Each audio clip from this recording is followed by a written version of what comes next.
Hola profes, ¿cómo están? Bienvenidos a su podcast para maestros. Este podcast está dirigido para profesores y profesoras en Latinoamérica e hispanohablantes. Aquí les voy a contar mi experiencia como maestra internacional. He trabajado en los Estados Unidos como maestra, también en China actualmente, y quiero contarles cómo ha sido esa experiencia, cuál es el papeleo, cómo lo logré, etc. Espero les sea de mucha ayuda. Empecemos.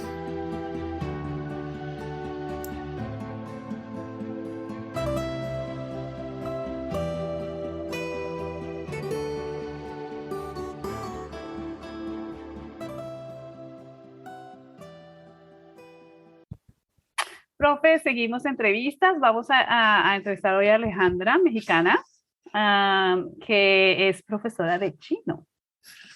Entonces eso me parece maravilloso. Una profesora de chino latina enseñándonos a nosotros, porque también es mi profesora, chino. Entonces es súper interesante su experiencia, todo lo que nos tiene que contar y todo el aprendizaje que tenemos, que podemos adquirir, porque tú también hablas varios idiomas, ¿no, Alejandra? Buenas tardes. Buenas tardes, ya son tardes aquí en Beijing. Un saludo cariñoso a todos los que nos estén escuchando en cualquier punto del planeta. Ay, muchas gracias. Bueno, cuéntanos un poco de ti, Alejandra. ¿Cómo llegaste a China? Bueno, primero, ¿qué profesión tienes? Cuéntanos de ti. Muchas gracias. Ahí, como dice algún dicho mexicano, uno termina haciendo lo que sus padres hicieron, o sea, por más que uno quiera, sí, termina como, o en inglés, la manzana no rueda tan lejos del árbol, ¿no? Entonces, en mi familia hay toda una tradición de ser profesores, no necesariamente pedagogos de formación, pero sí de oficio. Entonces, desde que yo era estudiante de universidad, se me facilitó explicar cosas. Entonces, a mis compañeros les gustaba que yo presentara temas, me interesó la oratoria, y después yo me desempeñé en algunos cargos de trabajo como capacitadora. También me han pedido dar clases, etcétera. Entonces, esos son mis orígenes. Yo estudié Relaciones Internacionales y Economía en México. Me gustan mucho los idiomas. Antes de empezar con el chino, yo pensaba que era buena con los idiomas. Ajá. Tenía tianfu, como dicen en chino, don, usando tianfu, que es una palabra muy bonita en chino porque es como tien de cielo, como un regalo del cielo. Pero no, el chino realmente que yo sé, lo he estudiado a pesar de que no soy buena con los idiomas. Ha sido a través de la perseverancia, de estar sobre el tema, queriendo. ¿Por qué? Porque en algún punto de mi vida yo me quise retar para descubrir idiomas más allá de los indoeuropeos. ¿Por qué? Porque tenía un poco de tiempo y de dinero. Y descubrí el chino y me pareció maravilloso. O sea, el encuentro fue amor a primera vista. Esos caracteres tan hermosos, con tanto contenido, que te dan tantas capas de significado que puedes estar tardes enteras indagando e indagando, indagando, y es un sinfín. No hay, digamos, como una base final, ¿no? O sea, siempre es como ese laberinto que te presenta muchas puertas y todas son interesantes. Entonces, el chino es fascinante, es absolutamente el idioma más distante de nuestro español. Sí. Entonces, ese brinco cultural también es, pues en mi mente curiosa, fascinante. Sentir literalmente que estás formulando frases al revés, o sea, a contrapelo, contraintuitivamente, que se dicen cosas, por ejemplo, que un enunciado, para los que son profesores de español, un enunciado, la parte predicado no necesita tener un verbo. Es una cosa muy loca. O sea, un adjetivo funciona como la parte predicado de un enunciado, por ejemplo. Sí, y entonces al tener un adjetivo como predicado no se necesita el verbo ser o tener. Es una cosa muy loca, que cuando aprendemos chino, pues aprendemos wo,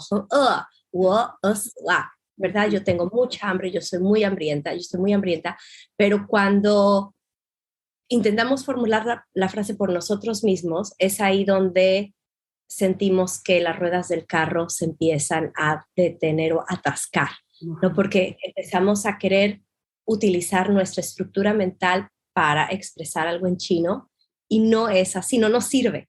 Entonces es la sorpresa, frustración también, angustia, sentirte perdido, pero al mismo tiempo también la alegría de descubrir una manera muy diferente de expresarse.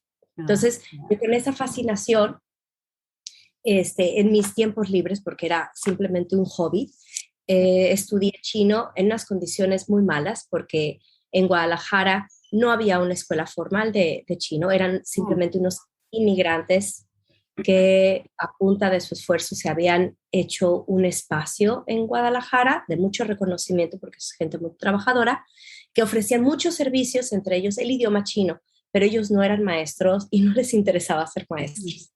Y esa parte de su negocio de enseñar idiomas es la que menos les redituaba, entonces un milagro que lo haya. Entonces, ese pequeño hobby que se extendió más allá de unos meses, terminó siendo una meta de alcanzar, de llegar a lo que mucho después me di cuenta que era el estándar, ¿no? Yo cuando yo empecé a estudiar, pues yo y mi compañera de clases avanzábamos en los niveles de la escuela y sí éramos como las mejores de la escuela, pero no tienes ningún referente de dónde estás parado, absolutamente ningún referente. Y eso cambió hace 10 años que yo tuve la oportunidad de disfrutar de la primera beca a la que competí. Justamente fue aquí en Shanghai, que vine a la Universidad de Sisu, y ahí me di cuenta, al platicar con israelitas, con españoles, con peruanos, con franceses, de cómo se enseñaba chino en el mundo y cuáles eran los estándares, ¿no? Entonces yo llegué, después de estar estudiando por todas mis fuerzas 1 año y medio, y llegar y ver que eres, si acaso, básico. Claro. ¿No? Esas como grandes diferencias de que gente que ha estudiado la mitad del tiempo que tú tiene un nivel que es doble al tuyo.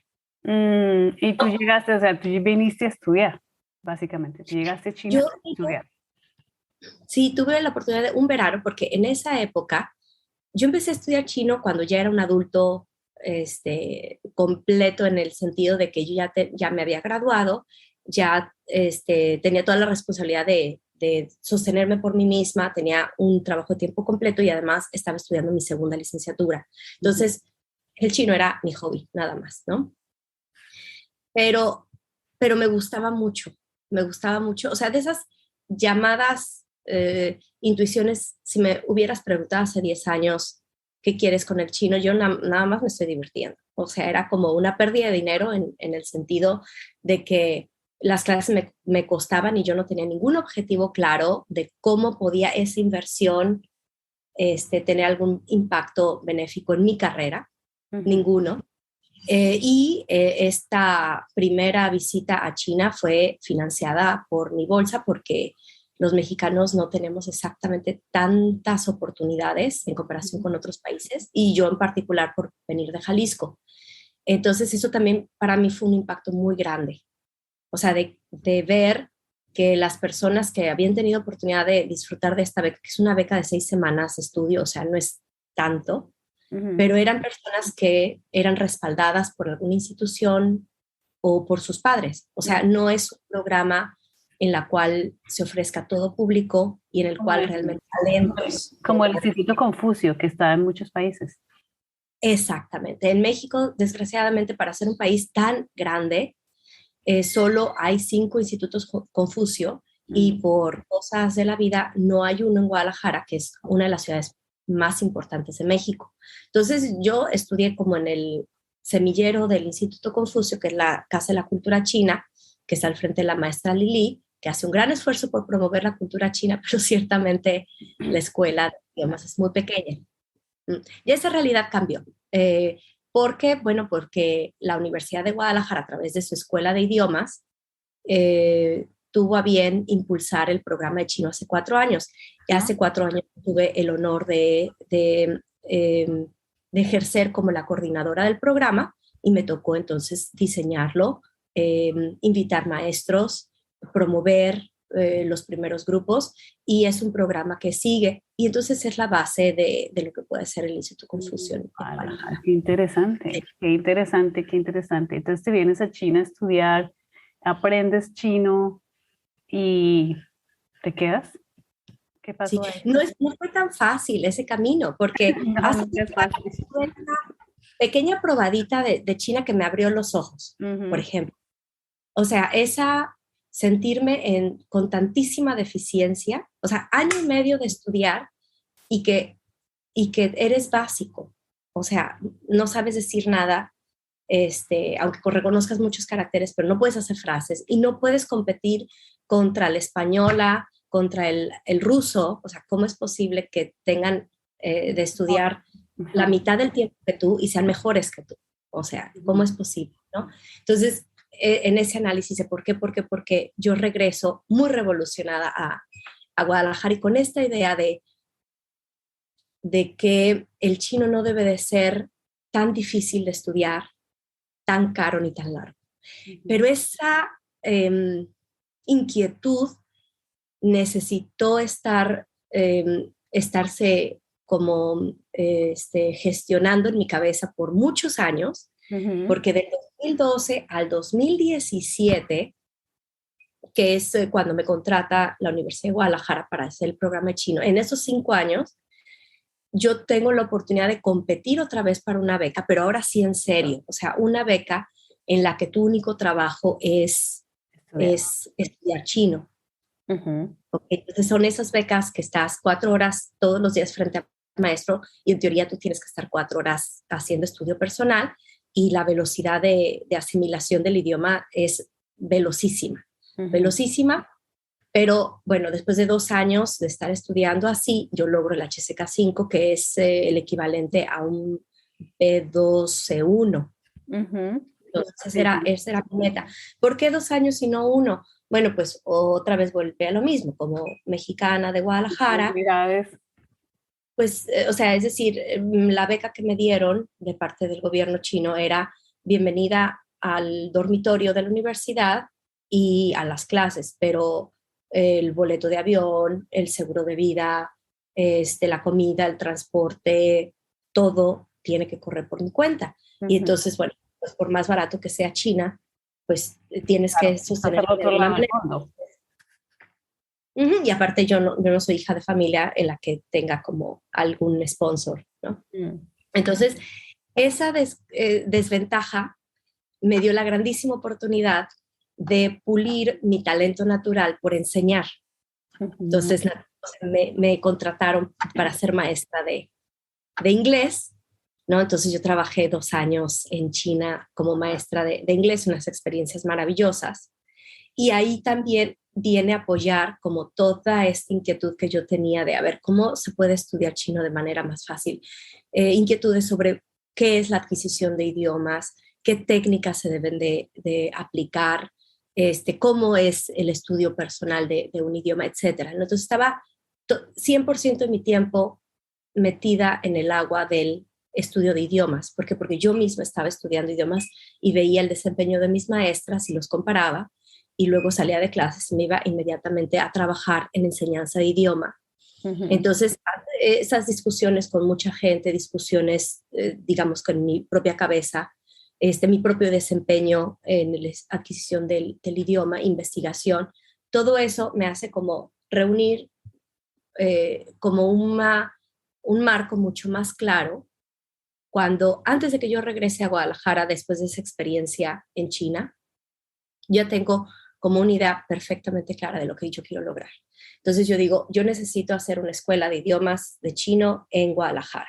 Ujú. Entonces me cae como el cielo, así del cielo totalmente, que la Universidad de Guadalajara me diga, aquí está el campo, y lo único que tienes que traer es un programa de chino. No tienes que hacer toda la infraestructura alrededor para sostener ese programa. Entonces, fue maravilloso y por eso es como un milagro. En 3 meses logramos tener de 0 a la inauguración del programa, con de hecho, clases de lunes a viernes y sabatino. Wow, eso es Sí, pero es espectacular. eso. Pero Sí, fue ¿qué tan difícil es enseñar chino? Digamos, para mí aprenderlo ya es difícil. sí. Eso ya me parece maravilloso, me parece interesantísimo, pero no tengo la pasión que tú tienes para decirme, no, mi pasión está más para enseñar que para aprender. Pienso que soy mejor maestra que estudiante. Ah. Es que, o sea, es como una cosa casi como subconsciente, fuera de la racionalidad. O sea, a mí me encanta el chino. O sea, me encanta.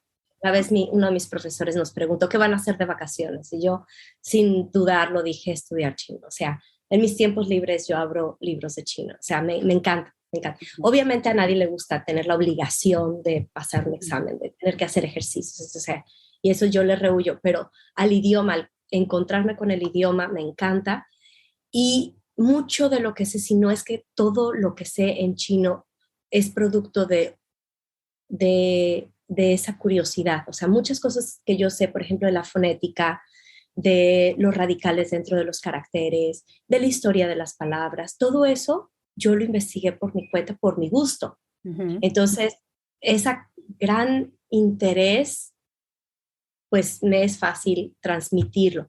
Ahora, las dificultades, como más, pensando algo más técnico, de por qué es difícil enseñar chino, primero porque hay muchas resistencias, Sí. sobre todo en mi ciudad.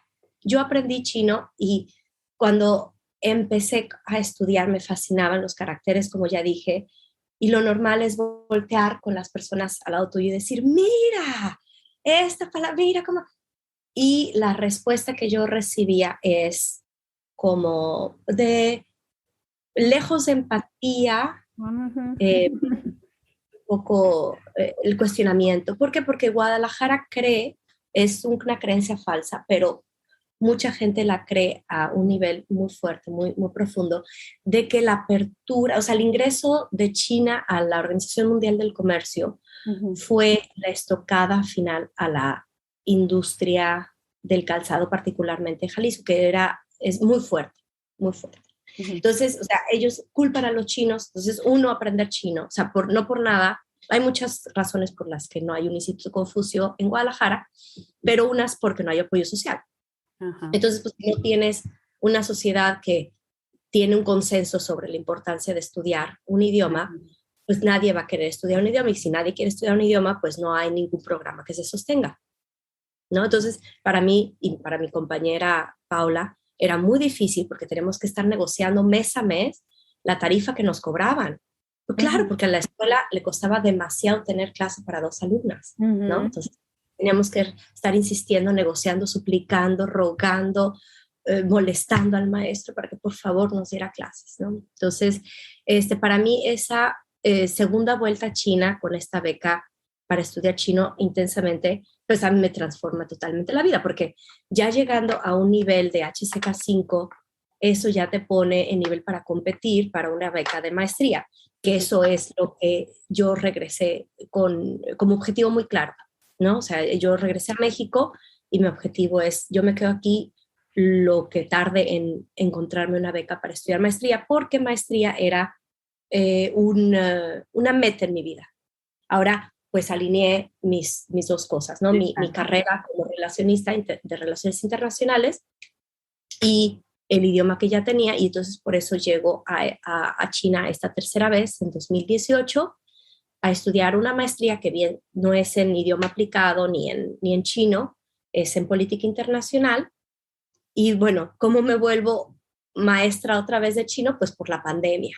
Sí. Esa es la historia. O sea, yo ya tenía como bagaje 10 años de estar estudiando idiomas de manera autodidacta, 7 años de estar estudiando de estar siendo profesora de idiomas, entre ellas chino, inglés y español. Y entonces llega la pandemia y una amiga muy querida me dijo, Ale, el programa al que me había registrado en 2020 para estudiar chino en una universidad muy buena aquí en Shanghai, que es la Jiaotong, canceló las clases, suspendió las clases.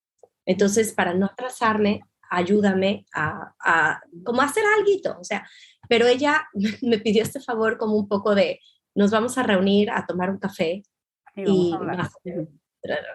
pero yo con mi acelere diseñé alrededor de ella un programa que incluyera las bases del idioma, bases Sí. fonéticas de escritura, el contenido progresivo para ir desarrollando habilidades de comunicación con una buena base de conocimiento de la cultura china y aderezado con mucho humor. Entonces es un programa muy agradable, muy ligero, y al tener esa infraestructura, pues pudimos recibir no solo a una alumna, sino a varios alumnos alrededor del mundo. Y ese es un programa que ha estado corriendo 2 años y medio, que es como el segundo bebé que tengo, ¿no? Y el tercer bebé es este programa del taller de cómo aprender chino.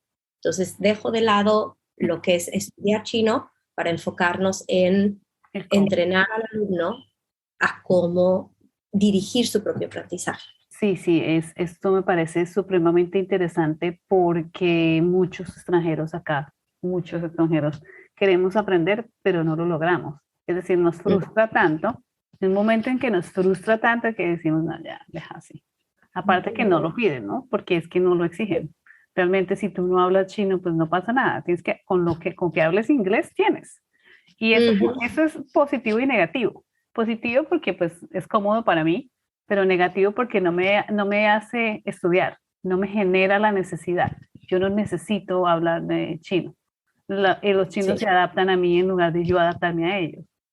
Entonces eso me parecía como, y claro, obviamente no lo necesitaba. Cuando estaba en Estados Unidos enseñando, el idioma es inglés, yo enseñaba español, pero yo necesitaba comunicarme con todo el mundo y nadie hablaba español, nadie. Entonces yo necesitaba hablar inglés con ellos y eso me fuerza a mí a practicar el idioma, no mejorarlo, pero a practicarlo y a usarlo.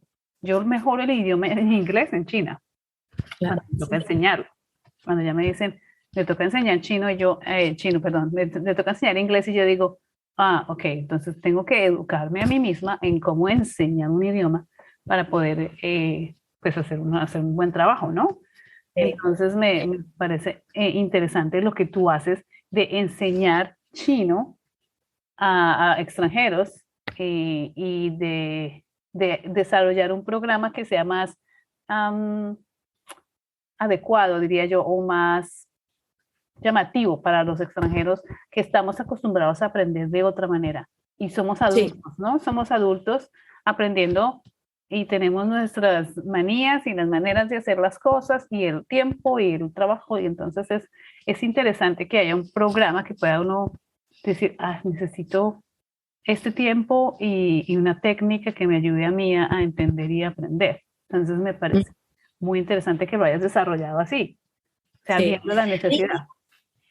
Ahí viene de contexto porque uno tiene de formación profesional. Entonces, ahí mi postura tiene que ver con una filosofía política, ¿no? De decir, en mi vida personal, el saber idiomas me transformó la vida. O sea, rompí todas las barreras que yo tenía, toda la limitación, porque una mujer mexicana que nace o que crece en un estado tan conservador como Jalisco, tus aspiraciones son muy limitadas. O sea, a pesar de que es un estado muy industrial, pero tus aspiraciones de vida son muy limitadas si no sabes otro idioma. Entonces, la ventana que te da el aprender un idioma, aunque sea más o menos ahí, como decimos, ahí, partido, ¿no? Como el inglés, O sea, hay mucha gente que batalla con el inglés por la posición de que es el idioma del imperio, pero no, el inglés es el canal de comunicación con el resto del mundo. Entonces, si tú tienes acceso, o sea, a eso, te cambia la perspectiva, te permite entender que hay otros mundos allá, ¿no? Que puedes tú acceder, ¿no? Si quieres, si no quieres está bien. Entonces, y eso por un lado. Y por otra parte, en mi primer viaje aquí a China, yo me di perfectamente cuenta de la densa barrera del idioma que obliga a los extranjeros a mantenerse dentro del mismo gueto en donde los chinos tienen perfecto control. Entonces, obviamente es bueno que ningún extranjero quiera asomar su cabeza por encima de la rendija de ese gueto, ¿no? Entonces, para mí, el impulsar a los extranjeros a que aprendan chino tiene que ver con eso, con liberar, con romper la cadena de dependencia. Platicaba con un mexicano hace escasos días en donde él decía, o sea, mi esposa está de viaje, que es como la que hace un poco la traducción, la AI, la sirvienta, no viene todos los días, entonces ya me estoy dando cuenta de lo dependiente que soy. Entonces, claro, o sea, tú como adulto, o sea, es como ridículo estar viviendo como si fueras un infante dependiendo de otro adulto. Entonces, sí. A mí eso me genera todavía mucha incomodidad, porque cuando yo digo necesito ir al banco, necesito resolver algo, y me dicen, pregúntele a alguien que hable chino o haga que un amigo suyo que sepa chino o un chino te haga el favor. Y a mí eso me parece tan irrespetuoso. En mi manera de ver, mi pensamiento me dice, ¿por qué esta persona que no tiene por qué salirse de su zona o de hacer algo que no le corresponde, tiene que hacerme mis vueltas del banco? A mí eso me parece muy irrespetuoso. Por eso trato y evito al máximo pedir ayuda. Miro con traductores, trato de comunicarme con las personas, me preparo para poder hablar con una persona en el banco, aunque el banco se adapte a mí también y siempre deberían atender a alguien que hable inglés.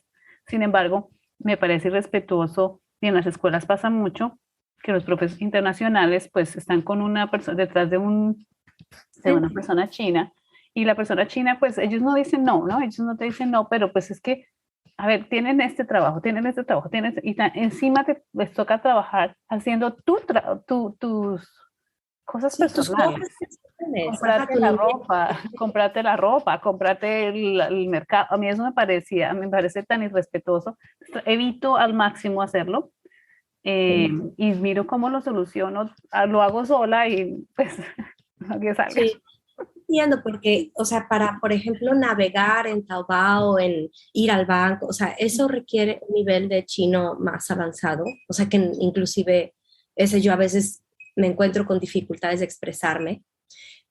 Pero sí, lo que estás diciendo es clave. Algunas personas rápidamente se acomodan a ello porque dicen gracias por esta ayuda extra, pero muchas personas, por ejemplo, mi amiga Natalia, que acaba de ir de viaje, se dan cuenta que esta ayuda tampoco es tan buena, porque la gente, estos asistentes, no necesariamente preguntan lo que tú quieres preguntar o transmiten lo que tú quieres decir, y tampoco te van a transmitir exactamente lo que están diciendo, van a transmitir lo que es fácil, práctico, y te dicen así como, en vez de explicarte, a ver, ¿cuáles son tus opciones? Te dicen, da clic aquí, pero nadie te explica cuáles son las consecuencias de escoger y no aquel. Entonces, eso, tener autonomía es importante por una parte, y por otra, porque es importante que el mundo se comunique. Entonces, en la medida que el único discurso que se escuche o la única verdad que se escuche sea unilateral, pues nos pone en una situación muy peligrosa de no entender a la otra parte, no entender sus razones, no comprenderla, y es arrogante, siendo que venimos de visita al país, cerrarnos, ¿no? Entiendo que es difícil, pero no imposible. Y por la otra, porque si tú tienes la capacidad de comunicar, y a mí me pasa mucho como mexicana o latina, si tú tienes la capacidad de comunicar en chino la verdad de tu país, de tu nación, de tu región, que muchas veces es un discurso a contrapelo del oficial, ¿verdad? O sea, entra ese discurso alternativo, o sea, la verdad del mundo. No es única y no es una unilateral. Sí, y a China solo le llega por una vía, que es lo que sus eruditos alcanzan a traducir a través del filtro que sus eruditos les permite, porque los eruditos tampoco son tan buenos hablando español. Sí, entonces hay muchas cosas que se les escapan. Es cierto, es cierto. Y es interesante. Aparte, yo siento que para poder entender una cultura tienes que entender un poco más su idioma. O sea, nosotros como extranjeros aquí no sabemos casi nada de la cultura, porque la cultura no solo son los festivales o las danzas o que son hermosas, sino que está implícito entre el idioma, está implícito en cómo ellos y cómo nosotros en nuestros países vivimos nuestras vidas y tomamos las decisiones que tomamos y hacemos las cosas como las hacemos. Entonces, está más allá del folclore. Exactamente, va mucho más allá. Entonces, claro, cuando uno no tiene el idioma, como que yo no me atrevo a juzgar algo o a dar una opinión totalmente radical sobre algo porque yo no lo entiendo. No puedo decirte, no, es que no lo entiendo. No tengo el idioma suficiente para decir entiendo y comprendo, y aun cuando lo tenga todavía hay mucho más que se puede malinterpretar. Entonces es más la observación, tratar de abrir nuestras mentes y decir, bueno, esto es así aquí y de alguna razón o por alguna manera histórica o cultural pasa como pasa. Sí, y creo que ahí les has dado al clavo, porque una de las dificultades para aprender un idioma tiene que ver con esa resistencia interior, porque aprender un idioma, abrirse a una cultura diferente, te obliga a poner en entredicho tus propios valores y creencias profundas, ¿no? O sea, al aprender cómo se hacen las cosas de manera diferente, al conocer otras verdades. Entonces, por eso se nos hace difícil también el chino, porque es diametralmente diferente y se sale de lo mainstream, ¿no? Bueno, además de hablar de otras dificultades, como por ejemplo de los sonidos, son sonidos que son nuevos para nuestros oídos, es un sistema de escritura que es diferente a nuestro. Ahora, maravilloso, ¿no? Maravilloso, pero totalmente diferente. Me parece increíble cómo esta zona y esta parte del mundo, ¿no? Tiene estos idiomas tan diferentes. Sí, exacto. Lo cual es interesante, ¿no? Ahora, otra dificultad material de aprender chino es de que, a diferencia, en amplísimo contraste con el inglés, tanto americano como de Inglaterra, el chino llega muy tarde al diálogo de cómo se enseñan los idiomas. Entonces está en pañales. O sea, la enseñanza del chino, ha habido avances enormes en la investigación, cambios muy radicales en cómo se debe de enseñar el idioma y una mejoría muy clara en los materiales pedagógicos en un periodo muy corto de tiempo. Sin embargo, están muy lejos todavía de los materiales para estudiar inglés. Entonces, sí. Inclusive en español también estamos en pañales. Siento que enseñar español es muy limitado los recursos que hay para enseñar español. Son limitados. Sí se crean, hay creación, pero digamos en comparación con el inglés y con la cantidad de recursos que uno encuentra en inglés, aplicaciones, libros, programas, etcétera, definidos por fonética, por gramática, hay de todo. Comparado con el español, cuando yo enseñaba español, pues es que no, me tocaba hacerlo todo, no lo encontraba. Sí. No lo encontraba. Sí. Entonces sí que es por lo que el inglés se habla en el mundo como segundo idioma en muchos países. Entonces pues obviamente es más fácil encontrar recursos para el inglés que asumo que para el español y para el chino, siendo de los dos idiomas que más se hablan en el mundo. En el mundo también, ¿no? O sea, por cantidad de nativos que somos. somos muchos. Sí. Y además que hay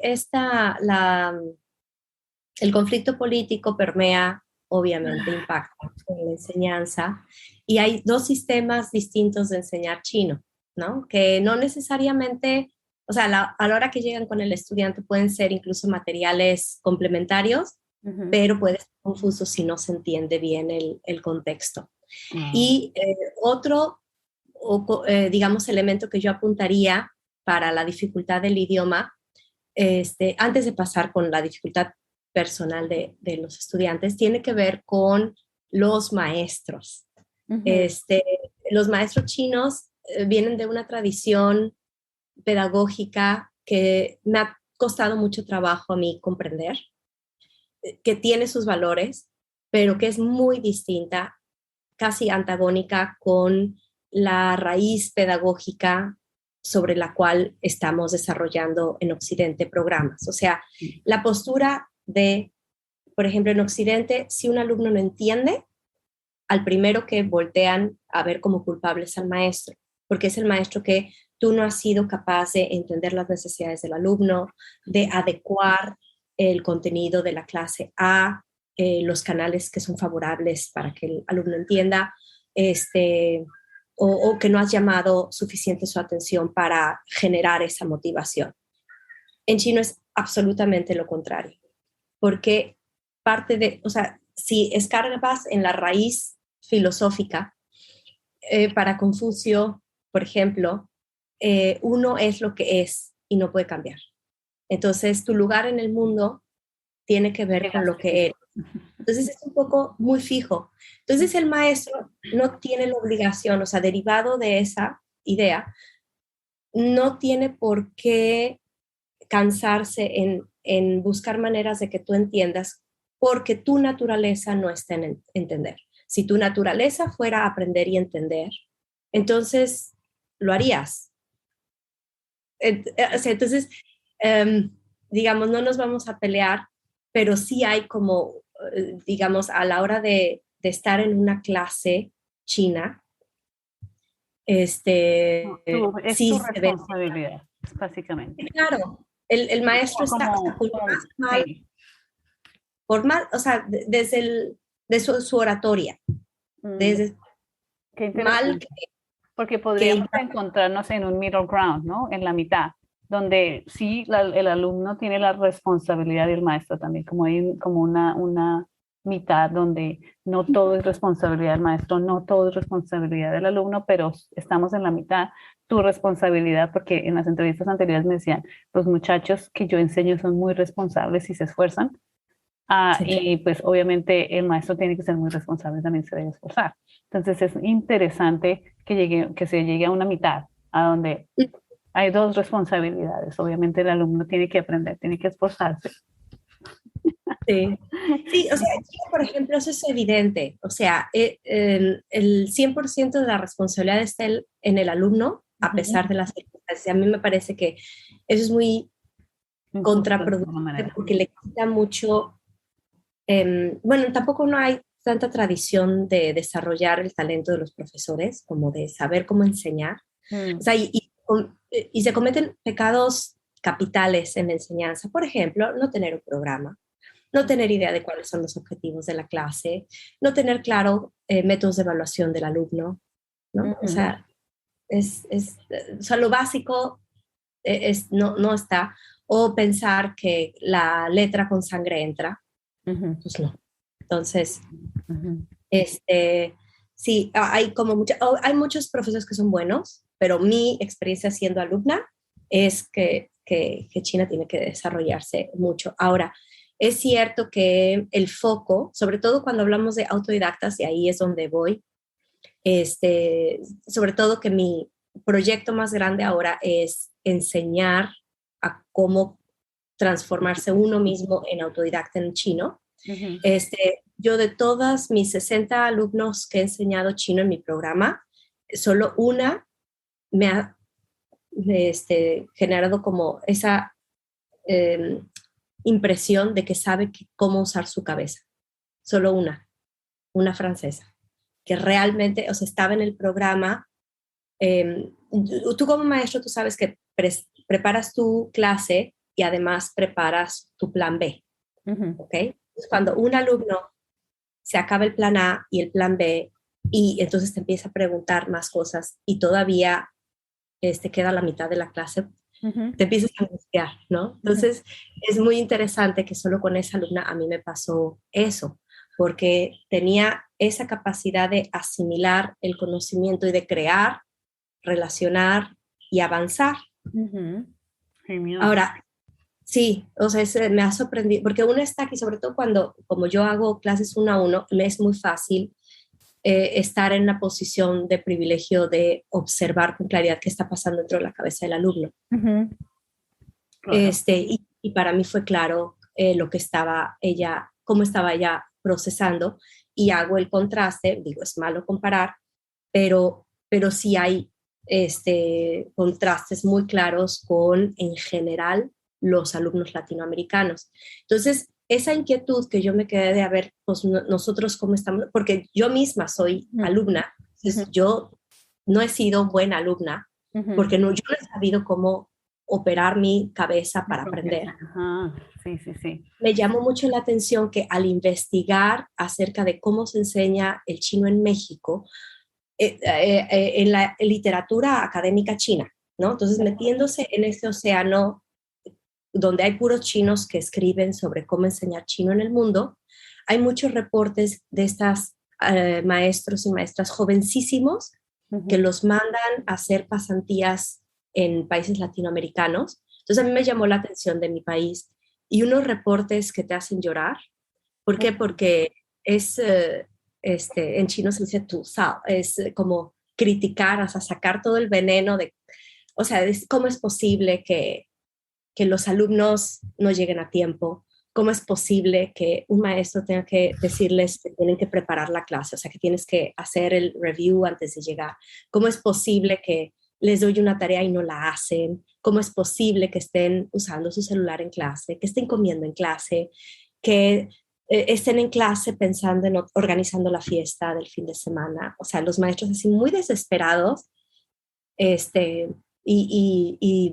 sea, un poco se deja entrever un cierto racismo que existe en la China, o sea, ese sentido de superioridad, de que los latinoamericanos por sí mismos, o sea, estamos en el subdesarrollo por una condición, o sea, surgiendo de esa filosofía de que uno no es más que lo que es, ¿no? O sea, Latinoamérica es subdesarrollada y será subdesarrollada pues porque hay gente latinoamericana ahí, ¿no? Y la gente latinoamericana no tiene el tamaño para entender. Entonces es como, ¿sabes? O sea, qué bueno que me pagaron a mí mi viaje, mis prácticas profesionales, pero esta gente no aprende.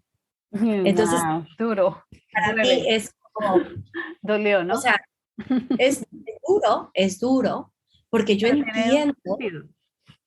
Sí, tiene sentido, porque ahí apunta a varias capas de responsabilidad.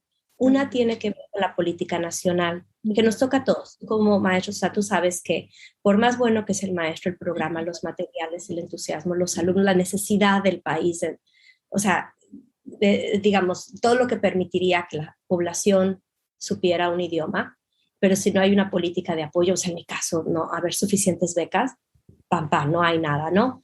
La cultura que permea, pero también es la infraestructura, o sea, si en la escuela no apoya, no pone las condiciones, no, entonces, no le puedes echar toda la culpa al alumno, o sea, el alumno no tiene por qué sentirse inspirado en estudiar cuando toda la sociedad que está diciendo no vale la pena. ¿No? Por ejemplo, empresarios de importación, exportación mexicanos que dicen, yo ni siquiera necesito hablar inglés.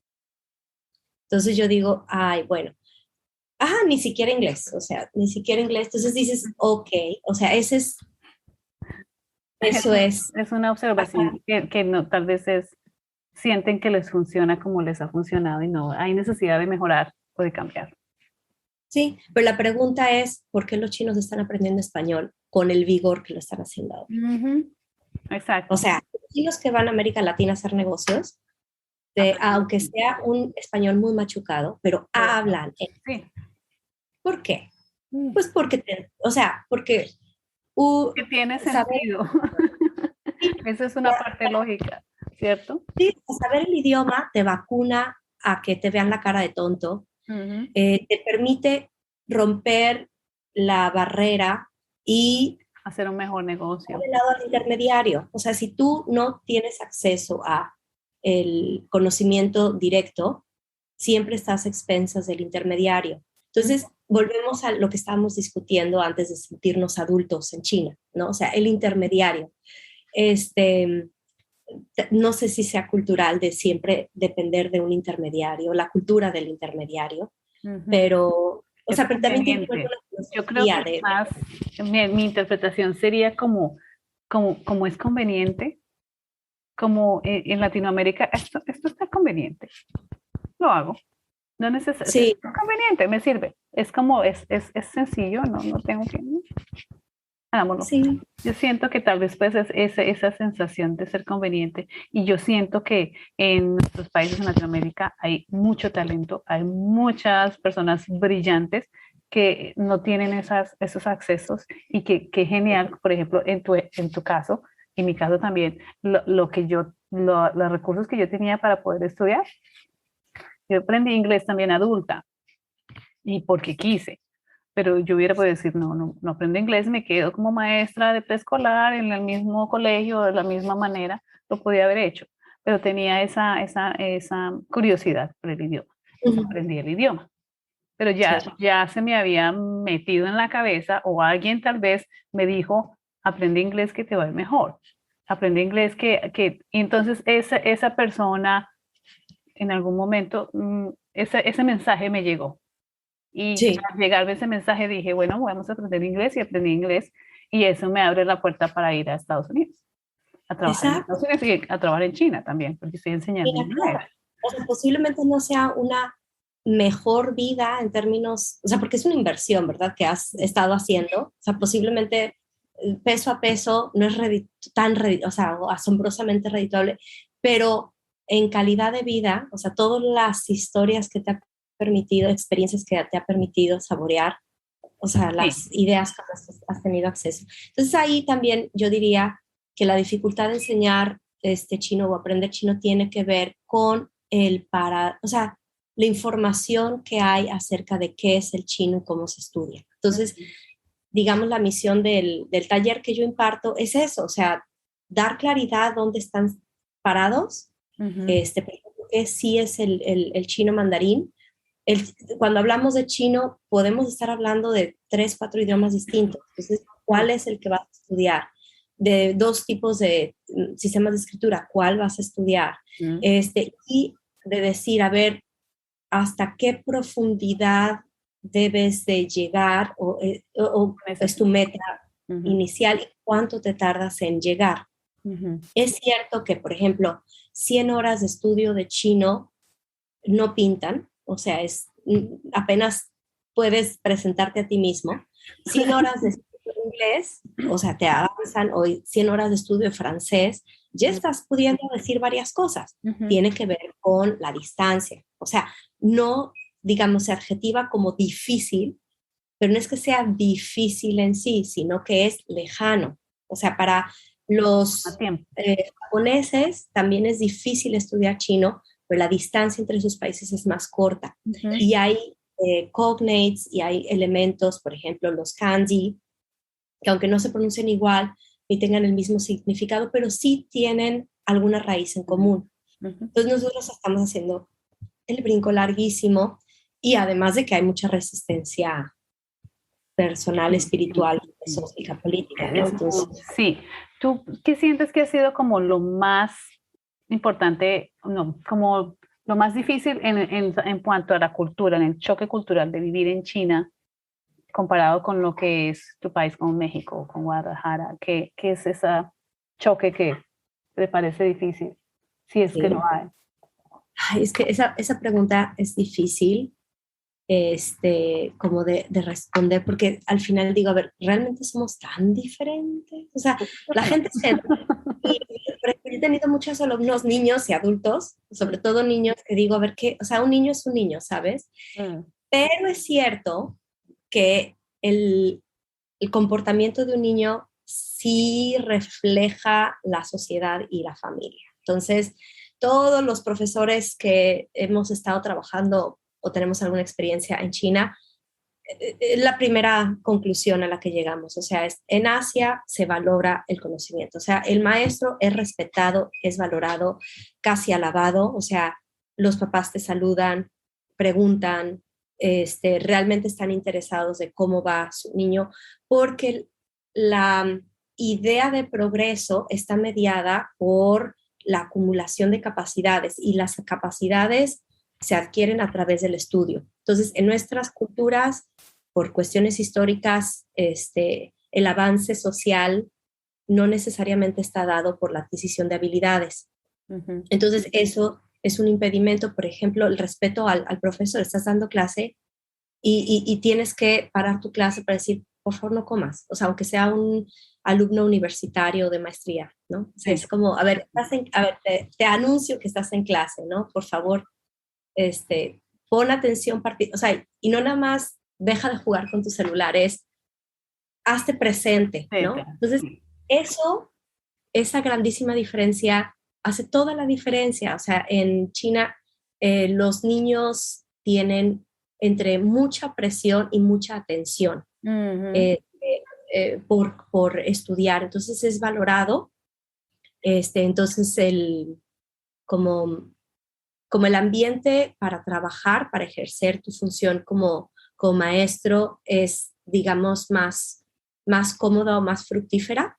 Sí. El alumnado está más abierto. Exacto, y los padres también. A mí me sorprende, y lo dije en la otra entrevista, me sorprende que cuando uno hace una reunión todos vienen, todos. O sea, no hay ninguno que no falte, no está el padre de familia que no llegue. Cuando estaba en la villa enseñando, hicieron un día entre semana de Sport Day, el día del deporte. Todos los padres vinieron, todos. Entonces, el maestro chino no se tiene que preocupar porque el niño tal, el papá o la mamá no va a venir, entonces tú tienes que mirar cómo reemplazas esa figura en esta actividad. Eso no pasa aquí, no es común, puede que pase, no puedo generalizar, es un país muy grande, pero sí, bueno. no es común.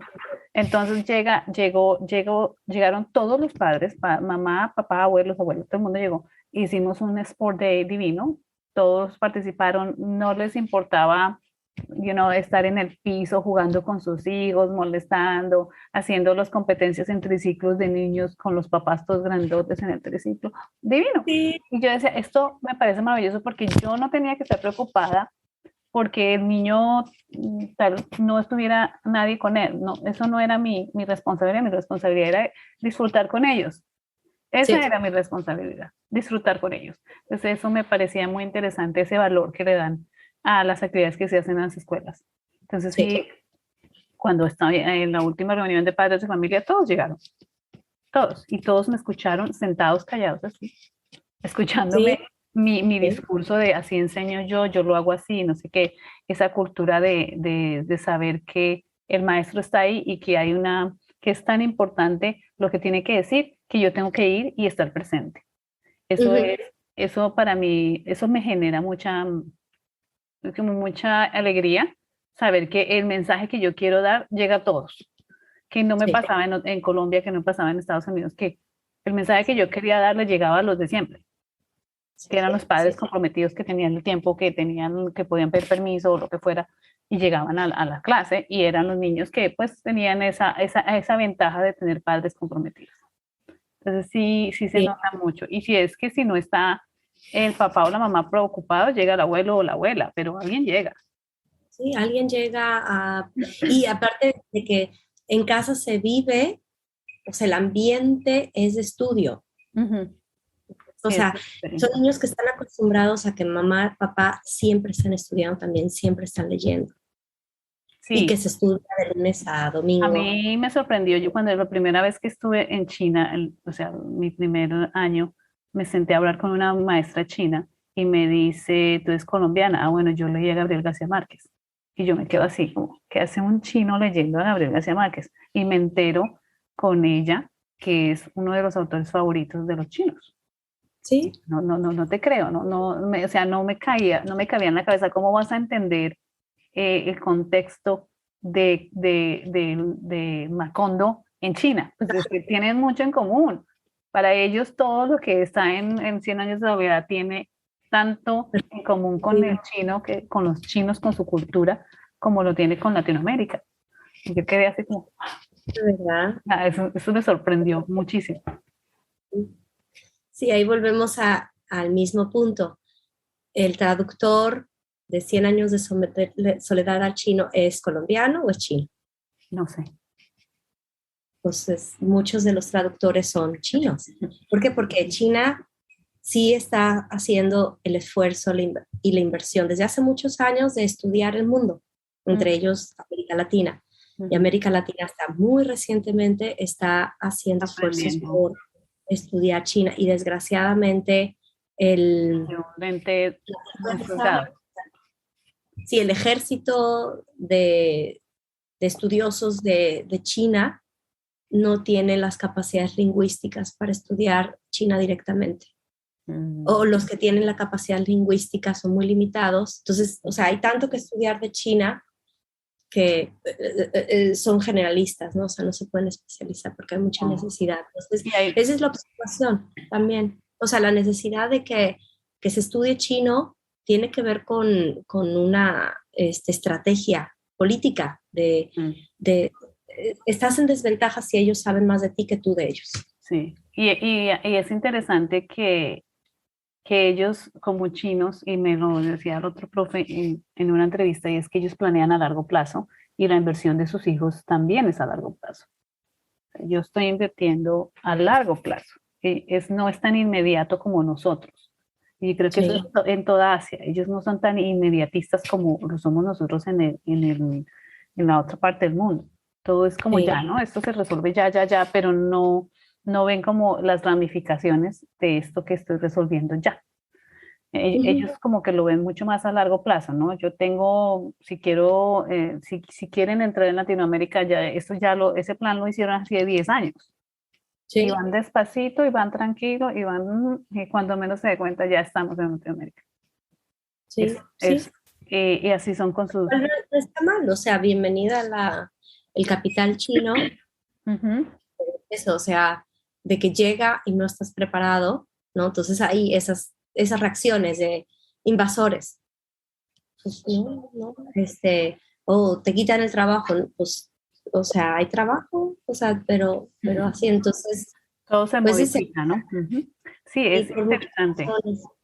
Sí, tiene que ver con nuestra cultura, esa inmediatez, pues esa estrategia también, ¿no? O sea, en un mundo tan cambiante, pues es como, o sea, disfruta lo que tienes ahorita porque después no sabes si lo vas a tener. Entonces, a eso responde, o sea, pero si el chino al menos tiene que, requiere una muy buena inversión de tiempo, más a largo plazo que cualquier otro idioma. Bueno, ¿alguna anécdota, algo curioso que te haya pasado en China? Ay, pues a mí me pasan cosas curiosas todos los días. A mí me encanta cuando salgo y veo a los abuelitos haciendo tai chi. Ay, sí, qué saludable es la vejez en China, ¿no? Sí, o sea, obviamente se ven saludables. En general se ven saludables los abuelitos. Y en tiempo de COVID, cuando no había abuelitos afuera, pues uno estaba asustado. Cuando ya salieron los abuelitos a hacer ejercicio y a estar hablando y jugando en la calle, porque jugando están en la calle, ellos salen a jugar, a hacer sus tai chi o a hacer sus juegos de mesa o a hablar con las vecinas. Y uno dice, no, ya todo está bien. ya. Ya, se acabó todo. Ay, a ver, qué anécdota. Es que me han pasado muchas cosas, sobre todo, bueno, en el ambiente de estudiar. No tengo una muy bonita, que ahí yo sí dije, creo que estoy cumpliendo mi función de maestra, porque en una clase de inglés tenía a 2 alumnos que eran particularmente revoltosillos, o sea,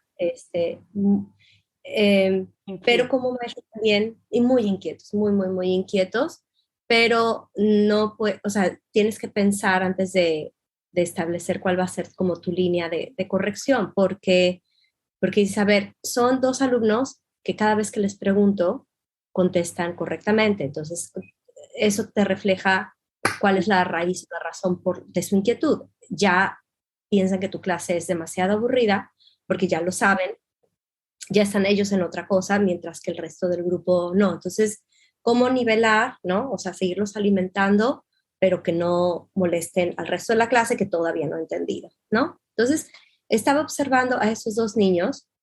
Uno era muy bueno en el idioma inglés. ¿Por qué? Porque el inglés, sentarse a platicar en inglés con su papá, era la conexión con su papá más importante que tenía. Entonces, o sea, ese era el puente con el que conectaba con su papá. Entonces, para mí es muy claro por qué este niño tenía tanta motivación por aprender y era tan bueno. Pero el otro no tenía la misma situación, sino más bien estaba haciendo como el jalado hacia este dinamismo de este chico y un poco el orgullo de yo ya sé, ¿no? Pero hay algunas cosas que le fallaban. Muy listo, o sea, me doy cuenta que nada más hacía eso, así como escaneaba, me decía la respuesta, pero no estaba entendiendo del todo. Entonces me puse a observarlo y me di cuenta que no podía ver bien. O sea, es un niño sin lentes que hacía mucho así al pizarrón. Entonces, sales de clase y los papás te preguntan cómo te fue y demás, cómo va mi niño. Entonces yo le dije a la mamá, su niño necesita lentes. Ah, sí, gracias, maestra. Sí, ajá. Una semana con lo mismo, muy inquieto, y pues iba más o menos, o sea, no era el peor porque es muy listo, pero le volví a decir a la mamá, tu niño necesita lentes.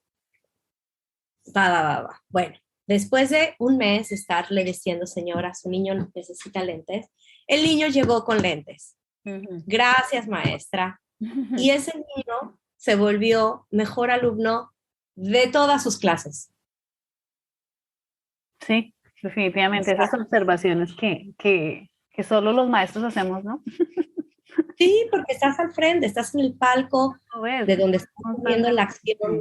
Sí, entonces, sí, a los alumnos les cuesta trabajo entender eso, que para los ojos de un maestro son prácticamente transparentes, o sea, puedes ver, y un buen maestro creo que desarrolla esa habilidad de observar y de entender, ¿no? Porque no todos los alumnos que son inquietos, que son demasiado ruidosos, son los disruptores de tu clase o que te impiden tu trabajo. O sea, muchas veces son niños que necesitan atención y esa es la única manera que han aprendido de recibir atención humana.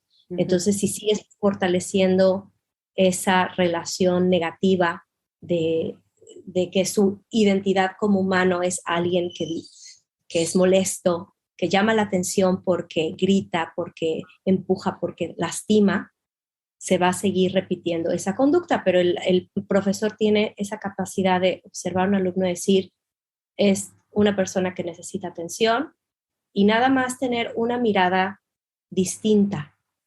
O sea, cómo colocas tu expresión facial en la que observas a un alumno, en la que le permites ser lo que él quiera.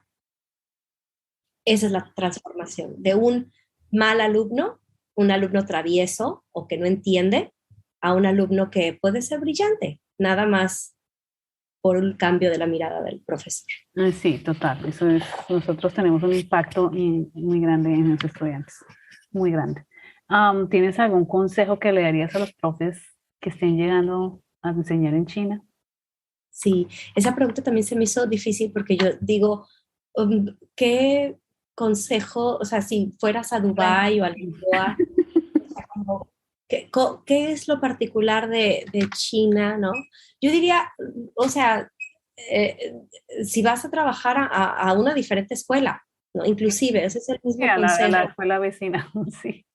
Exacto, cruzando la calle, te cambias de escuela, yo diría siempre llega con una mente abierta. El que quiera aprender y ser buen maestro no puede llegar con una actitud arrogante. Los maestros más sabios, que también son más viejos, siempre tienen esa actitud de principiantes, de nuevo. O sea, estoy abierto a observar y ver lo que es. Yo creo que eso es lo más fácil. Yo he visto mucho en los profesores extranjeros esta arrogancia de ser los portadores de la verdad y entonces ver a China como un país que no ha podido copiar, que no se ha transformado. El modelo entonces, que ellos conocen.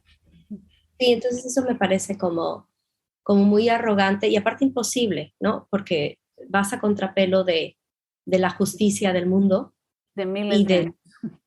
Sí, entonces es más fácil cambiar uno mismo que cambiar 5.000 años de historia o a 1.500 millones de personas. Entonces sí. Exacto, es muy complejo. Aparte que generalizar es muy injusto con un país y lo mismo con Latinoamérica tan grande. Sí. Aquí hay diversidad como la hay en Latinoamérica. Entonces, sí. Eso le cuesta trabajo a las personas entender, es que no puedes generalizar, es que no se puede. El sur es diferente al norte, el norte es diferente al oeste, las personas, las culturas, las minorías, los bailes, inclusive los trajes que tienen, todos son diferentes. La manera como se comunican, el idioma que hablan, digamos, el dialecto que pueden estar hablando es diferente. Entonces, generalizar es totalmente injusto y siento que lo hacemos mucho y lo hacemos con nuestros propios países también. Generalizamos nuestros países cuando también son inmensamente diversos en ellos mismos. Entonces, estar abierto a eso, o sea, digamos, salir de la burbuja la guay, ¿no? De ser extranjero. O sea, yo entiendo y yo también me protejo en esa burbuja, ¿no? Porque necesitas refugiarte a cierto punto, pero que seas consciente que existe y que intentes salir del gueto en el que te controlan. Y una salida es aprender el idioma. Sí, es cierto. Muchas gracias por eso. ¿Cuánto quieres quedarte en China? ¿Cuánto piensas quedarte en China? Ay, pues una cosa es el querer y otra cosa es el poder, ¿verdad? Ya vimos que las cosas cambian rápido, pero yo para lograr mis objetivos de seguir aprendiendo y madurar mis proyectos, por lo menos 5 años. Entonces yo espero poder estar por lo menos 5 años. Vamos a ver qué pasa. Yo siempre estoy abierta. Las circunstancias cambian, entonces pues hay que moverse, pero sí, por lo pronto, sí estoy haciendo el esfuerzo por quedarme más tiempo. Vale, muchísimas gracias por la entrevista, ha sido una conversación muy, muy interesante, muy enriquecedora. Pues muchas gracias, con todo el cariño y siempre con la mejor intención de apoyar a los colegas, lo que necesiten, sus opiniones, inclusive aunque sean puntos de vista contrarios, son muy bien recibidos porque finalmente su punto de visión es diferente y puede enriquecer. Sí, nos podemos enriquecer, podemos aprender juntos.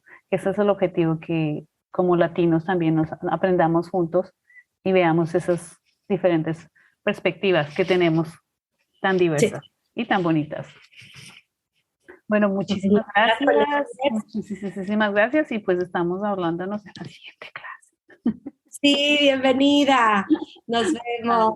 Qué gusto. Vale, gracias.